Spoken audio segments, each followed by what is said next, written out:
de la prière. On veut regarder encore des versets qui nous parlent de la prière dans un aspect qu'on n'a pas encore parlé. Présenter des prières ferventes par des supplications. On va voir un peu c'est quoi supplier en regardant certains passages. Tu sais, des fois, on est habitué d'une manière de prier, mais vous allez voir que prier avec supplication, c'est comme si on tombe en deuxième vitesse dans la prière. Il y a une profondeur. C'est encore plus que juste prier pour demander. Le Seigneur veut nous faire aller plus profondément dans la prière. Là, je pose une question de même.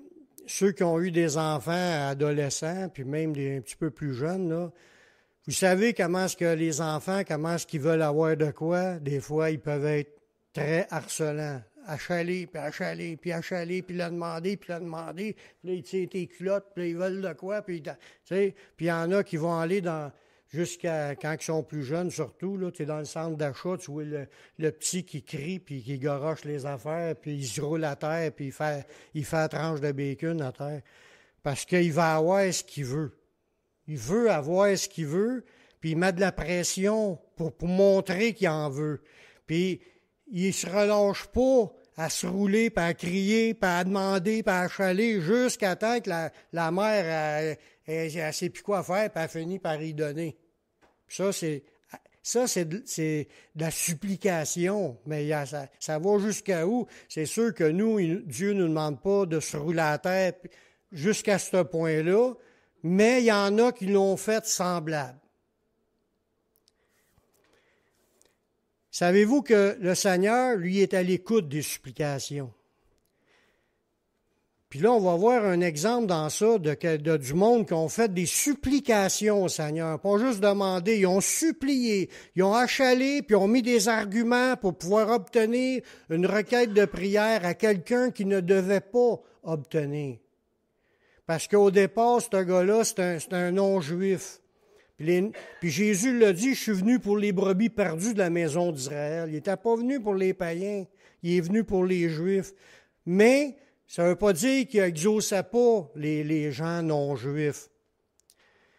Dans Luc au chapitre 7, le verset 2, ça dit, un centenier avait un serviteur auquel il était très attaché et qui se trouvait malade, sur le point de mourir. Ayant entendu parler de Jésus, il lui envoya quelques anciens des Juifs pour le prier de venir guérir son serviteur.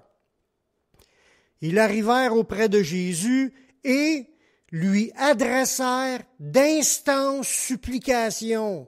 Ils n'ont pas juste demandé « Hey, Jésus, ça ne te tentera pas d'exaucer ce gars-là? »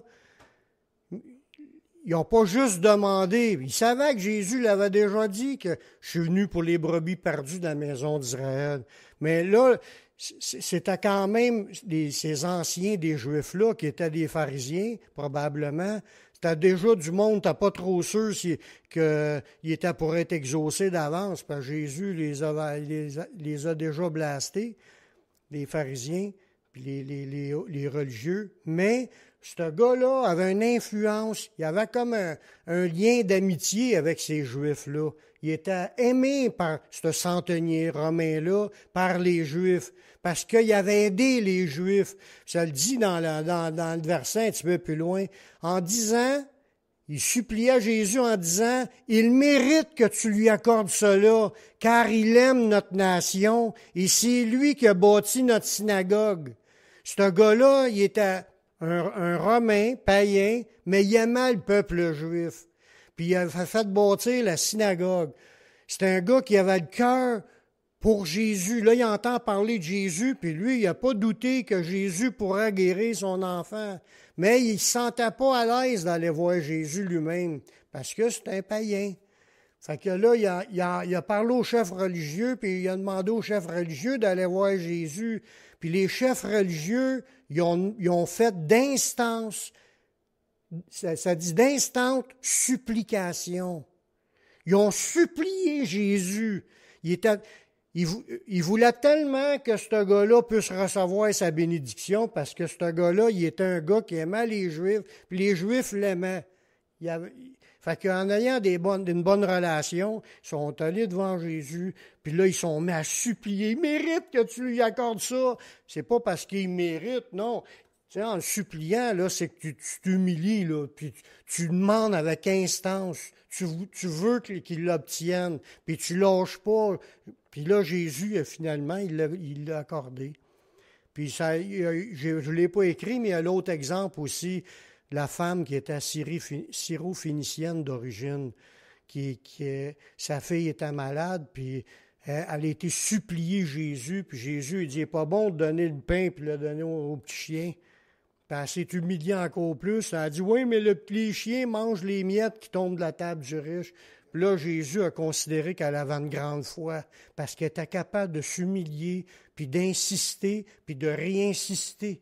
Même si elle se fait avoir un refus, elle leur demande encore pour obtenir parce qu'elle veut obtenir. C'était pas juste une prière qu'on demande et qu'on oublie. Elle voulait être exaucée. Puis c'est ça qui fait toute la différence pour supplier.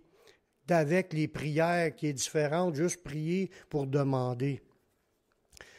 Selon le dictionnaire Strong, là, le mot supplier, là, c'est de vouloir.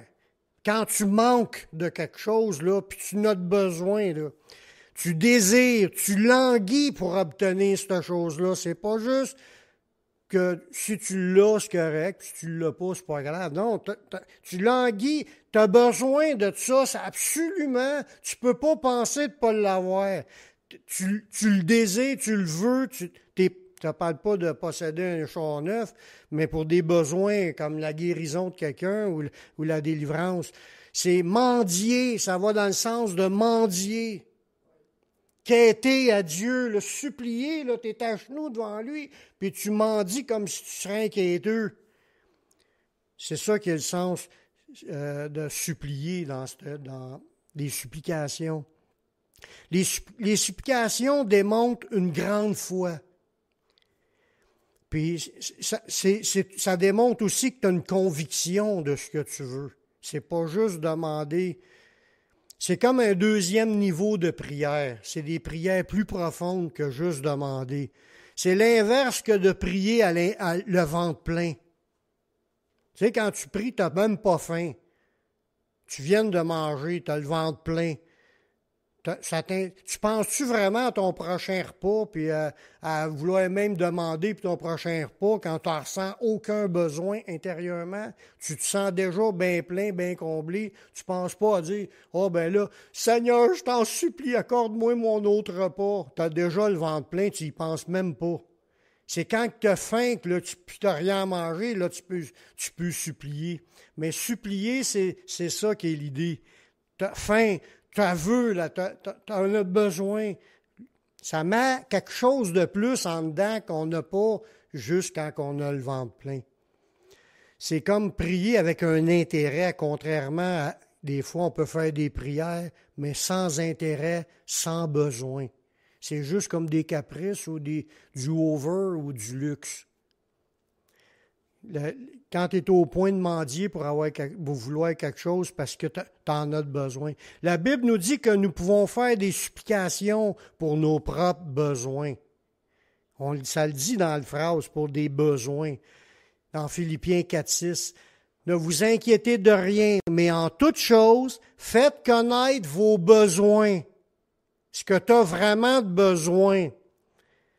As-tu besoin d'une délivrance? As-tu besoin d'une guérison? As-tu besoin de régler des problèmes financiers? As-tu des besoins au niveau de ton couple? Des besoins avec tes enfants?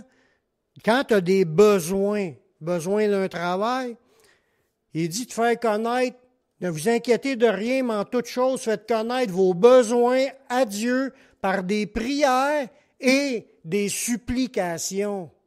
Supplier Dieu quand on a un besoin.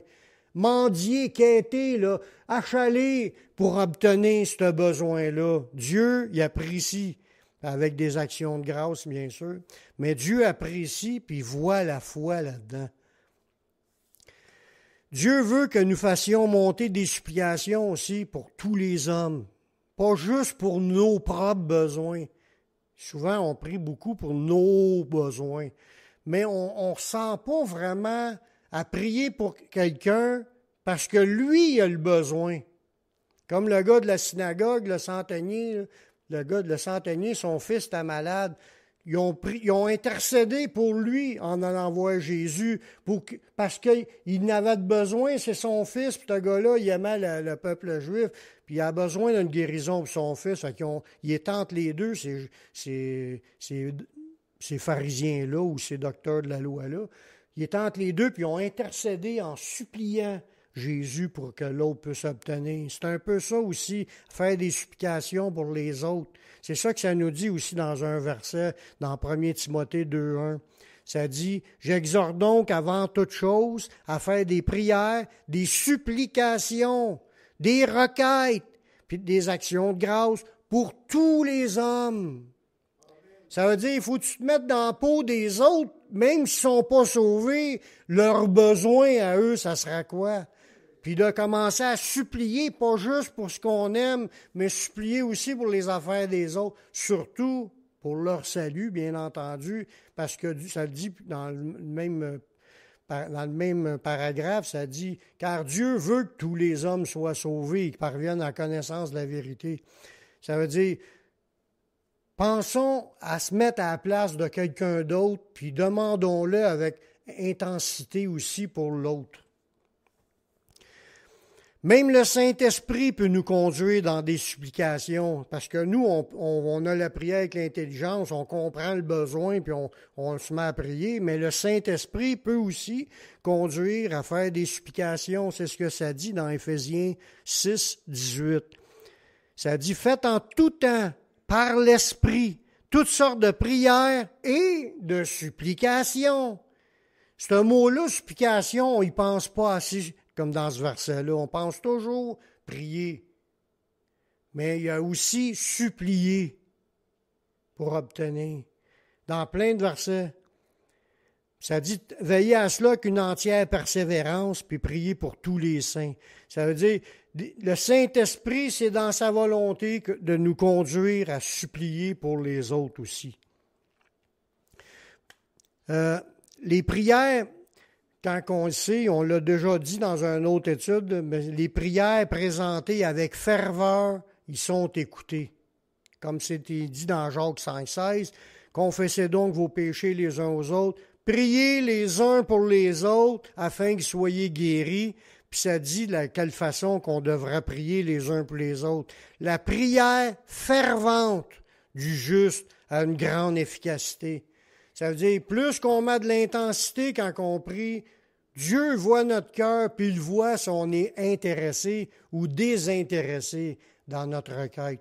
On peut faire une belle longue prière avec aucun intérêt dans notre cœur.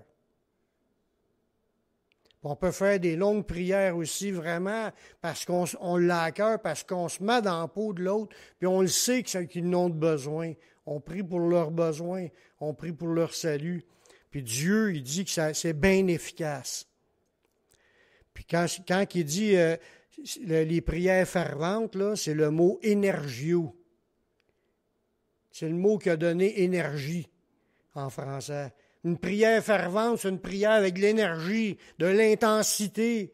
Tu sais, c'est pas juste... Non, il n'y a pas d'effet, il n'y a pas d'émotion, il n'y a pas de... Tu sais, tu fais que réciter, c'est de la récitation, capable d'en faire de la récitation, mais avec énergie, c'est avec... Tu mets ton cœur, ton âme est dedans, puis tu veux la faire. C'est ça qu'une prière fervente, puis au niveau des supplications. Jésus il a présenté des supplications avec ferveur, lui aussi. Marantoui, c'était Jésus, puis lui aussi, il a supplié. Dans Hébreux 5, 7, ça nous dit, c'est lui, en parlant de Jésus, dans les jours de sa chair, ayant présenté avec de grands cris. Il criait, pas crier des bêtises, là, il criait en supplication, criait à Dieu qu'il avait besoin d'aide. Jésus criait pour obtenir que de son Père, imagine-toi donc, il a présenté avec de grands cris et avec larmes des prières et des supplications. Ça veut dire qu'il est intense quand il priait à Jésus. Il désirait vraiment obtenir. C'était pas juste comme des récitations de prière. Il priait à celui qui pouvait le sauver de la mort. Puis il a été exaucé à cause de sa piété.